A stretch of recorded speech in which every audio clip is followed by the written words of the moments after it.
The sun was just beginning to climb over the skyline, casting long golden beams across the glass towers of Meridian City. Inside the sprawling headquarters of Valen Corp, a quiet hum of activity filled the air. Employees scurried between meetings, phones buzzed, and the faint scent of coffee lingered in the hallways. But amidst the bustle, one man moved silently, unnoticed, his mop swishing across the gleaming floors, his janitor uniform blending into the background of corporate opulence. His name was Marcus Hale, a single dad who had long accepted that the world rarely saw men like him, men who worked tirelessly in the shadows, who cleaned up after everyone else's chaos, and whose struggles never made the headlines. Today, however, would be different. Today, Marcus would change everything, though he didn't know it yet. Marcus's mornings were a delicate routine. He woke before dawn in his modest apartment to make breakfast for his 10-year-old daughter, Tessa, who was still curled up in bed, dreaming of superheroes and far-off adventures. After a quick breakfast of scrambled eggs and toast, he kissed her forehead, reminding her to stay safe and eat her lunch properly. Then, with a weary sigh and a silent prayer that his health would hold out, he caught the bus downtown.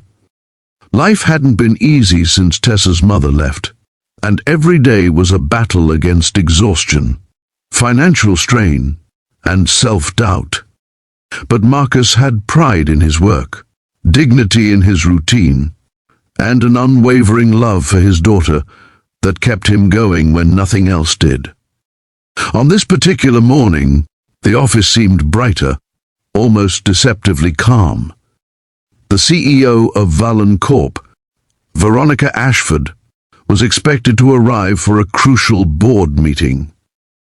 Veronica, a woman in her late 30s, was known for her sharp mind, ruthless business tactics, and impeccable style. She commanded respect wherever she went, but she rarely noticed anyone outside her immediate circle. To her, janitors, assistants, and clerks were background noise, necessary, yet invisible. Marcus had seen her from afar countless times, the way she strode through the office in designer heels, phone in hand, eyes always scanning for the next deal or crisis. He had always respected her authority, but never imagined he would one day risk his life for her. The first moments of the morning passed uneventfully.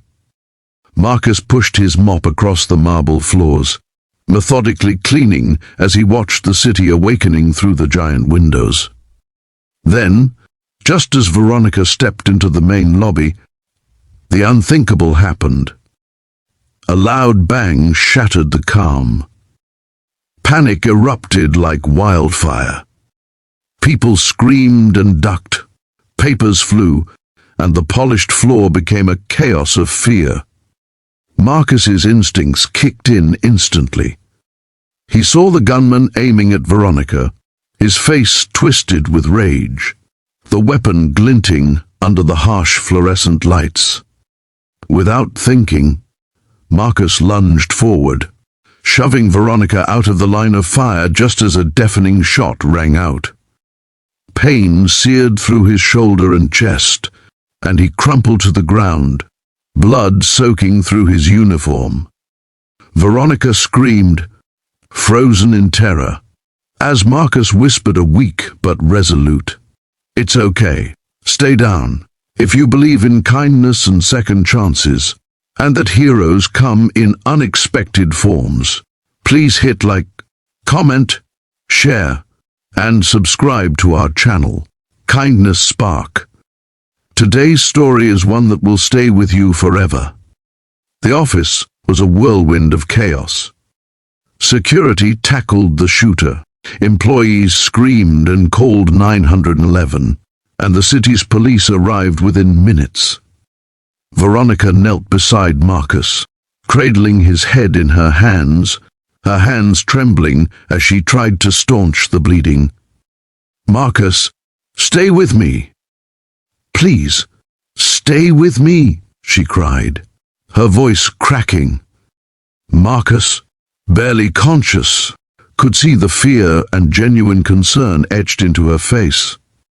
The irony wasn't lost on him. The woman he had spent years watching from a distance, someone who had never once acknowledged his existence beyond polite nods, now fought desperately to save his life. The ambulance ride was a blur. Marcus's vision flickered between the sterile white of the hospital ceiling and Veronica's anxious face.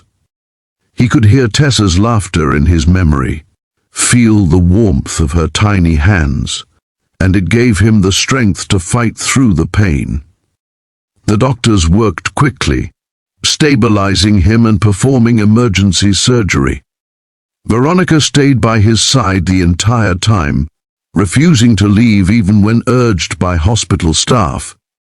The news spread rapidly, and, within hours, the story of the janitor who had saved the CEO's life was on every local channel and trending online. People were calling Marcus a hero, yet he barely felt heroic.